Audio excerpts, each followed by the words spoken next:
Hey, welcome back. Thank you for watching me on YouTube. As always, I always talk about what's going on in my community, what's going on with the government, and of course the corrupt mainstream media. To all my supporters, I want to say once again, thank you for your support, because without your support, I wouldn't be doing these videos. And to all my critics who are watching me worldwide, do me a favor, stay irrelevant. As you know, President Obama's job approval ratings are at record lows right now, and we're going to break it down to you how it is. Right now, his Gallup approval ratings are hovering around 52% approval, 42% disapproval. But due to demographics, we're going to break it down for you just clearly and simple.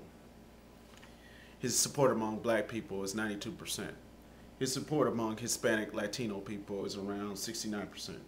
His support among non-white, which is Asian American, Native American, Arab American, Pacific Islander, that's around 73%. His support among white people, which is the white voters, is 46%.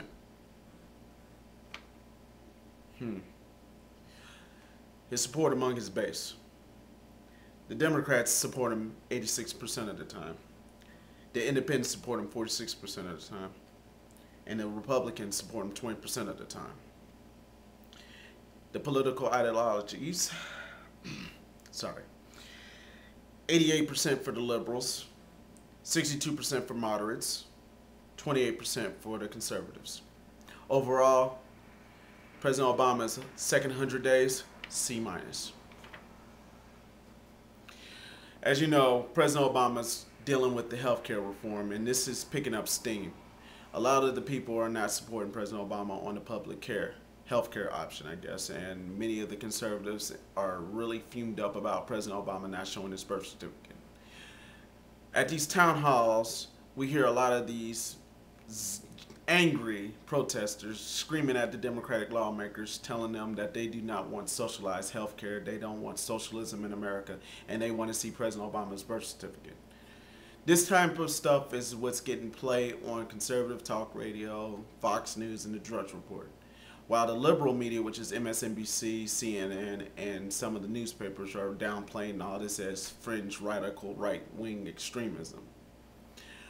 Some of the crazy things that are happening is like you bringing a gun to President Obama's town hall events. There has been record accounts of men and women carrying armed weapons to the president's events. Now, if it was happening to President Bush, you would expect that someone would take him down. But at President Obama, this is just a minor thing. Many people fear that President Obama may get assassinated, and the Secret Service is working overtime to protect the president. And believe it or not, if anybody takes a shot at the president, you know, the Republicans lose regardless. I'm waiting for you to post your comments. Former President Bill Clinton released his information about what happened in North Korea. He went over to North Korea to rescue Laura Lang and Yuna Lee from the North Korean prisons. They were going to spend 12 years in prison because they had went over into North Korea to do an investigative journalism report on the humanitarian relief between North and South Korea.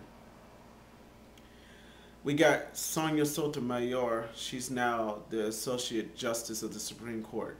I want to say congratulations to her and her family. These town hall protests are gone, so they gone crazy. There are so many people protesting against President Obama's public care option, and the president is threatening to drop it, and his liberal base is getting really upset. The liberal base will not support the president if he drops public health care options. The Republicans are not going to support President Obama regardless, so that means they don't have no alternative. But the Democrats are now infighting between their liberal base and their conservative base. And the conservative base usually is the strings that hold Congress together. That includes the independent senators, Bernie Sanders and Joe Lieberman.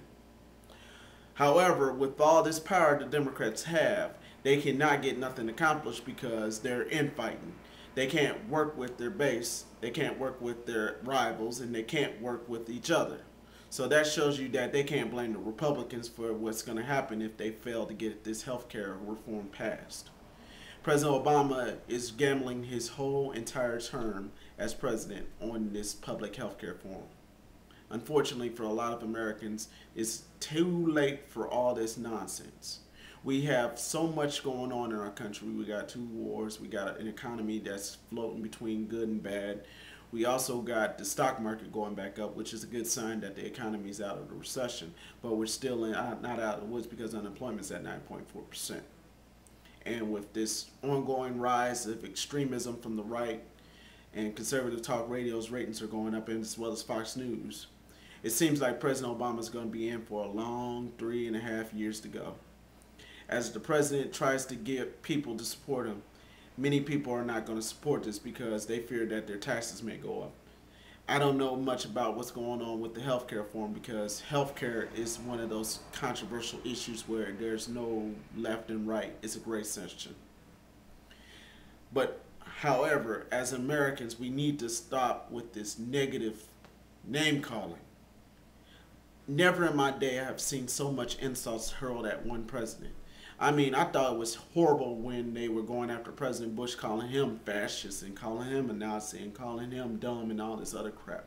But when it goes to President Obama, it's always got to be something racial. It's always got to be something about socialism. It's always got to be something negative about the president. And it's getting to a point where it's going to turn off so many people to vote for Republican and or Democrat. There is a need for a third party, I hope. As an independent voter, I believe that President Obama is not doing what he's promising to do. He's trying his hardest to get things accomplished, but he can't get things accomplished if Congress can't work with him. Liberals don't want to work with the conservatives no more, so that throws out bipartisanship. The conservatives want President Obama to fail. You already know, Rush Limbaugh already declared he wants President Obama to fail. And, you know, this is what's going on. Why worry about overseas? Overseas wants America to fail because we can't agree on social issues. We can't agree on fiscal issues. We can't agree on anything. We're going to always be divided either by race, gender, sexuality. We're going to be divided by political sides. So that basically goes to show you how America is. We've got so many ideas, but not one idea will stick in someone's head. So once again, thank you for watching me on YouTube. As I give you my honest take on this issue, this is not just saying I'm giving you a fact. It's giving you an honest opinion. So to all my critics, once again, stay irrelevant. And to all my supporters, thank you once again.